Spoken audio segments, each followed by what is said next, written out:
खामगाव ते बुलढाणा वाहतूक 2 तासापासून ठप्प आहे। बुलढाण्यामध्ये मुसळधार पावसाचा फटका बसलाय। शिरसगावच्या जवळ झाड कोसळल्याने वाहतूक ठप्प आहे। प्रशासनाच्या वतीने झाड कापण्यासाठी शर्थीचे प्रयत्न केले जात आहेत।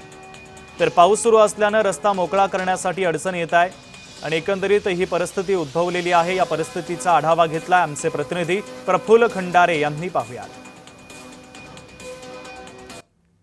बुलढाणा जिल्ह्यामध्ये गेल्या 24 तासापासून संततधार पावसाची पाहायला मिळत आहे।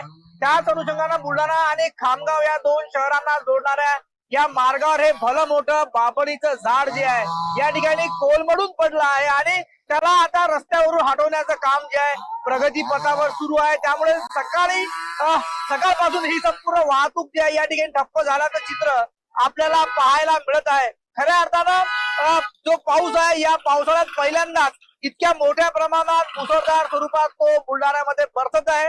पाऊस चांगल्या पद्धतीने येत असल्यामुळे आनंद या ठिकाणी सर्वसामान्यांमधून व्यक्त केला जात असला तरी अशा पद्धतीनं हे मोठं बाभळीचं झाड या ठिकाणी उन्मळून पडलं आणि त्यातून झालेली ही वाहतूक कोंडी आपल्याला पाहायला मिळत आहे। सकाळपासून नागरिक रस्ता मोकळा व्हावा याची प्रतीक्षा करत आहे। प्रशासनाकडून या संपूर्ण बाभळीच्या झाडाला बाजूला करण्याचं काम या ठिकाणी सुरू आहे। कटर मशीन जे आहे या ठिकाणी प्रशासनाकडून यंत्रणेकडून आणण्यात आलेले आहे, मात्र अजूनही ही वाहतूक पूर्णतः सुरळीत झालेली नाही। दोन्ही बाजूला वाहनांच्या लांबच लांब रांगा लागल्याने काही तासांपासून प्रवासी जे आहे तात्काळ या ठिकाणी उभे आहेत। त्यामुळे लवकरात लवकर या झाडाला बाजूला करावा आणि रस्ता मोकळा करावा ही अपेक्षा प्रवासी करताना पाहायला मिळत आहेत। प्रफुल्ल खंडारे, जय महाराष्ट्र न्यूज, बुलढाणा।